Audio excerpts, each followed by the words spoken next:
And welcome to a brand new episode of A Couple's Thing. We touch on a couple of things. Today we're going to be talking about shut up and dribble and just the things athletes got to deal with in today's society with mental health, the pressures with the sport, and some of the racism within the sport. Yeah. And we're going to touch You on kick that. it off. This is your thing. Woo. This is all about you. Damn.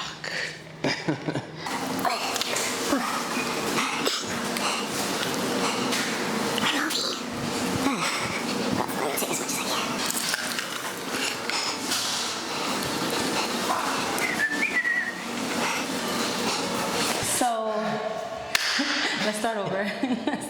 What are your thoughts on Simone Biles specifically? At first, I had kind of a naive reaction of she stitches the GOAT on her gymnastics attire. And she's self-proclaimed the GOAT, not even self-proclaimed, she is the GOAT of gymnastics. She is well decorated, the best to ever do it. She makes up moves that are named after her. And I was like, how the GOAT is gonna quit before, the biggest event, and if you're the GOAT, you're supposed to go forward and just do it because you're the best. So you're supposed to be the mentally best. So at first I was like, I understand she has mental health and stuff like that, issues, but you can't say you're the GOAT and not come through. And I further went into it and went into everything that's happening with the Olympics where they're sexualizing these athletes. They gotta wear pretty much panties to run. The guys don't, they wear shorts. They gotta wear panties to do gymnastics. They can't wear shorts like the guys or do anything like that, and they're just so sexualized. And I forgot that she was one of those victims of that dude, that Olympic coach that was molesting all these kids. Olympic doctor that was molesting all these kids. And she was part of that and kind of spoke up about it and kind of just went through that. What about the fact that she is the top tier at what she does and they are now not even allowing her to do the moves that she does? That's the main focus. Exactly. They're allowing her to do it, but they don't know how to judge it because they never see it, so they got to judge it at a lower level because nobody else could do it. But isn't that funny? Because if it's something that can't be done and if it's something specifically that's better than everyone else and only one person on the planet can do it, wouldn't that then just give her top scores above, across the board? One would think. It's so stupid. It's like, oh, LeBron jumps higher than everybody and he just gets over everybody. So now we gotta move the rim up because LeBron's so good. So it's not fair to everybody else. Yeah, and that's almost redundant. The minute that I heard of the situation, I immediately said, I don't know the story and I hope she's well. Yeah. Because GOAT aside, talent aside, she's a human being, and think of all the pressures we feel on a daily basis as an individual that does not have any of the media in your face. And you don't have any of this pressure. You're not even in the Olympics. You're not doing anything. And nobody calls us the best ever at something. Exactly. So you feel this immense amount of pressure already. Imagine that and then some for her. And now it's like, what am I doing this for? Everything's against me, racially. So the whole point of her even doing this was to get some sort of accolade that she no longer can reach. Because she just has to, she's only going to be beating herself. There's no winning for her, really. Because if you win, you still lose. You lose, you still lose. It's a lose-lose because she's only competing against herself. And then they're penalizing her for being so great. Yeah. And they took her off her medication because you can't have the medication she was on in Tokyo for ADHD that she's been on for 5 years. Yeah. So you take so all these things and then it's just still go out there they're human. But bro. Alcohol is not illegal. They can still drink before a match. It's kind of ridiculous and it's unfair, and it makes me wonder if the person were white, would the same rules apply and would this still stand? I can guarantee you that it would be a whole nother scenario and a whole different path. That they was trying to do with the Jamaican runners. Jamaican win everything running. And they were trying to say the females have too high testosterone. Oh yeah, I know. I heard that. They're trying to penalize them. What? I heard that. How you figure? That's not their fault that they're physically superior. Why are you mad, bro? Because if you can't beat them, just say you can't beat them. I want to point something out that in every single episode of ours, no matter what topic we touch on, it all leads to masculinity. Or race. Or like it's really crazy, and I feel that when it makes me think of that person, and I used to be that person that would say, why are you making this about race, or why is everything about race? And it just is. If you really look at the history of it. How does this tie into masculinity? This? Because, well, they believe that only men are the strongest, only men can achieve certain things. So therefore, when a woman can outrank a man or outstrengthen a man, it's seen as preposterous, or like she's a fucking circus freak. Like, how is that possible? She should only be tall and strong to be able to do that. And it's just this societal norm that man is better than woman. And that goes to also the way that men have the privilege of wearing what they want. There's no reason why, I never even paid attention to that. And the fact that they had to only wear bikinis. And it's like, the idea that men watch sports, and men are only gonna watch women's sports if they're wearing these things. Like, like you wanna go see the Dominican Republic versus Puerto Rico in beach volleyball. For what reason?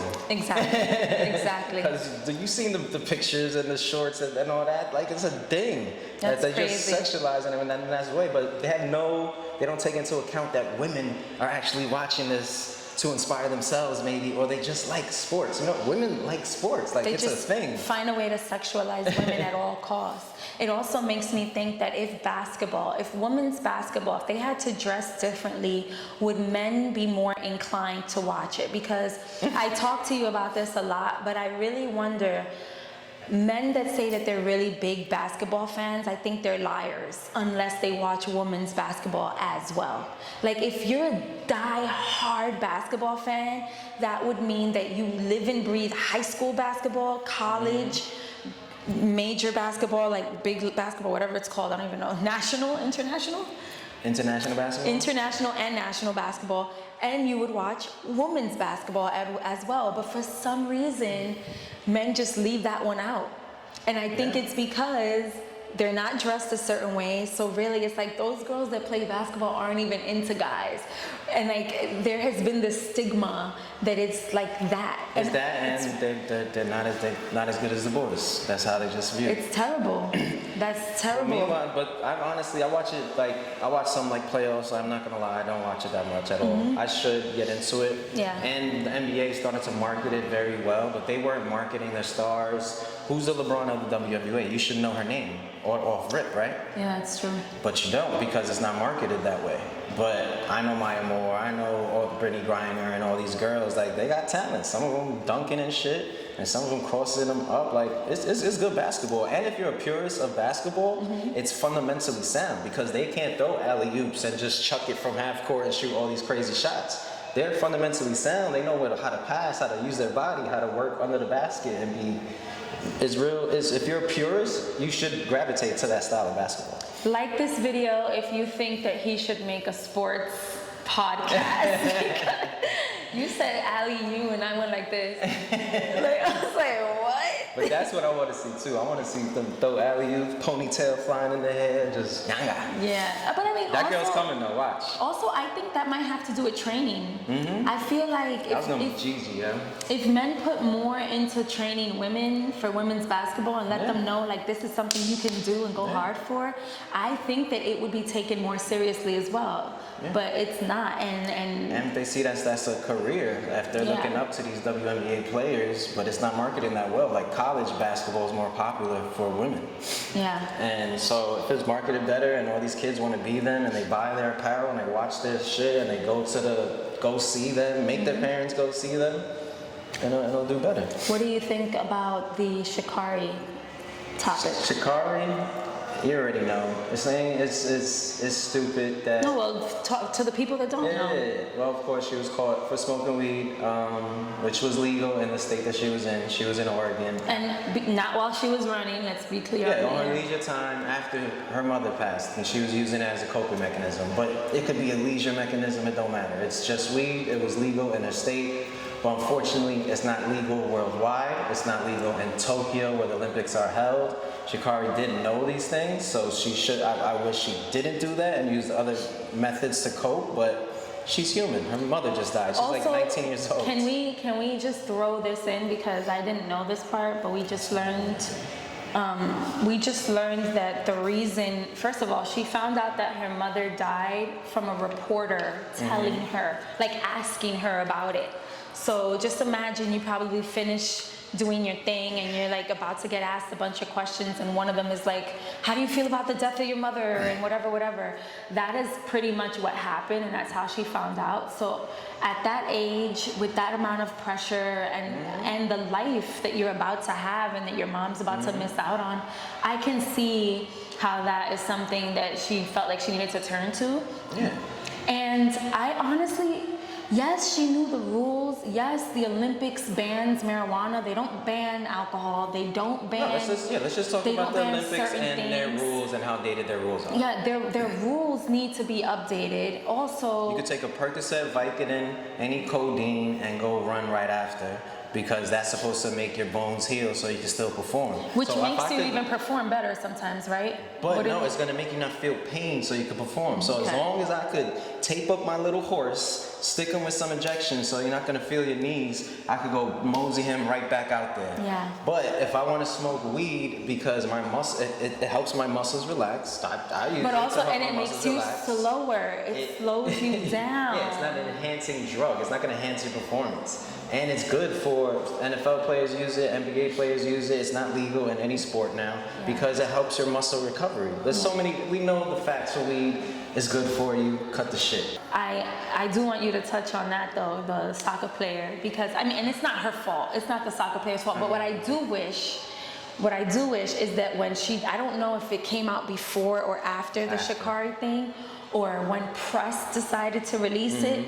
But I do believe that when it was released, no matter what, in the light of the Sha'Carri thing, she should have taken a stand and she should have said, I did this, but look at how I'm being treated and look at what happened to her, and this is unfair. Yeah, she gets a profit off of it and then Sha'Carri gets punished for it. Exactly. And again, it's not her fault. It's not. It's the system's fault for allowing these things to happen and for picking and choosing who's deserving of what based on color.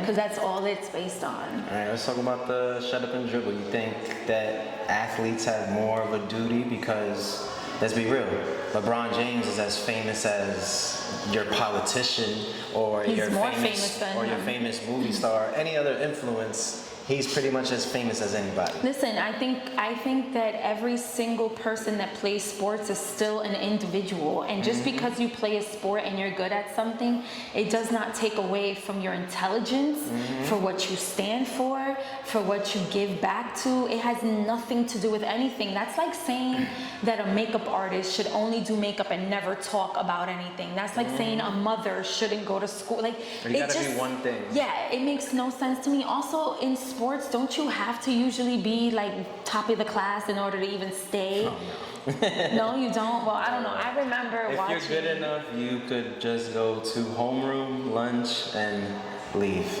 Well, that's unfortunate. I just believe that I don't believe in that. I believe everybody has a voice, everybody has a purpose, and just because I dribble a ball doesn't mean that I don't know about politics or have the right to talk about it. Yeah, they think that they don't have the right to talk about it. Absolutely, like, they do. You can only talk about sports. No, I could talk about. I want to hear them. I could talk about life. I could talk about what's going on around me. I could talk, especially Black Lives Matter. They are black, the most famous black men we know. How are they not going to talk about Black Lives Matter and what they got to tell their kids every time they leave the house or drive a car? These are millionaire kids, you know what I'm saying? Coming from Beverly Hills or wherever they live in, and they still got to give them that same talk. And it's affecting them, and they have the power to say, I'm not just gonna shoot this basketball when the world is collapsing around me. Yeah. And they're leveraging that power, saying, you wanna watch sports? Like, y'all wanna see me just shut up and dribble, but y'all gonna listen to me, and then I'll dribble, and you can watch me and cheer me on and do all this. But that's the thing also, like, a lot of the people that feel this type of way, all they want is black people for entertainment. Yeah. They don't care about them. They don't, it's like, oh, you're opening your mouth now. I liked it more when you were just dribbling and putting thousands in my pocket. Yeah. And I feel like that's how it's looked at a lot of times, and it's completely unfair.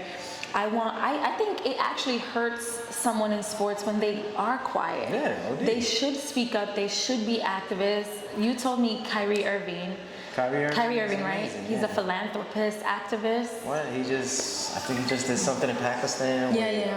Clean water. Yeah, clean water agenda, and then he bought George Floyd's family a house. But he does all this stuff like you're not gonna hear about it. He's not doing it for the clout. He's just doing it to do it. And then the stuff that he's doing with his own mental health, that everybody's like, oh, you get paid all these $1 million, just go out there and play, you're letting down your team. But he's like, yo, I don't want to talk to the media today. I'm not having a good day. I don't want to play today. Like, I'm just not there. Yeah. Like, he suffers from anxiety, depression, and stuff like that. And everybody's like, oh, you pussy, you just gotta play. I think it takes a lot to say that. But it takes more to say, I'm not gonna deal with this just because you're telling me to. You wanna find me? Find me. Yeah. I don't feel right. Like, these dudes have to play a game. They could lose like the biggest game of their life. And then they gotta sit down and be forced to talk to people that can't do what the fuck they do. And I'm gonna be asking them, oh, how did you mess up that play in the fourth quarter after you just lost? And he's still got to sit there and like give the answer. Yeah. You know what I'm saying? People ain't mentally there for that. And then they looked at like a spoiled athlete or they got an attitude. No, get out my face with that camera after I just lost one of the most important games. Yeah. It's like I see they're that. humans. People don't see them as humans, and that's the problem. I also feel like I was thinking in my head like you were watching a basketball game the other day, and I was just thinking to myself like, why don't they find another way to do this? Like after a game, whether they win or lose, that's a lot of work that they just put into it. Why can't they find maybe give them 30 minutes to like go to the back, take a shower, relax, and then maybe like they get a 45-minute roundup where they get to talk to everyone and ask questions that they want to ask. The questions that they gotta approve, like they have the power. Naomi Osaka just did it. She's the biggest tennis athlete. She's the biggest tennis athlete in the world. She made the most money of anybody in tennis, man or woman. And she said, no, I suffer from mental health. Like I suffer from anxiety, from public speaking and all this stuff. And she's like, I don't want to do these interviews with people that are just trying to break me down. Like, oh, why are you playing for Japan and not the Haitian team or the American team? Like, y'all don't care about me. Y'all just trying to trip me up and ask me these questions to either make me look bad. Or sometimes you don't want to talk to people. Yeah, and that's their prerogative. Like, of course, you have to do some press to help, get eyes to Wimbledon or get eyes to US Open. Yeah. But they have to have a say on how they want to conduct that press. That's what she's trying to do. They're human beings. Yes, and she's going to make it better for any tennis player coming after her or any athlete coming after her. Yeah. They do that in the NBA, simple as same way as Kyrie's doing it. I don't want to talk right now. Then somebody else on the team should be able to talk. Or it should be like, you have to talk this certain amount of time. It don't have to be every game. And just work with the players, because you lose them and they're not happy, you lose everything. Exactly. And that's Let black people just walk off America, bro. You ain't watching football, basketball, baseball. Yo, what are you getting entertained by? Your music's gonna be trash. Your like, come on, stop it. I feel like this is a really good conversation, and I feel honestly after listening to you talk like this that you should do a podcast on sports. You can like really make something out of it and get in depth with like each game and maybe have perspectives and stuff like that. If you guys agree, give us a thumbs up, because I don't know, just listening to you talk about it, it sounded really awesome, and I think people would like to hear this.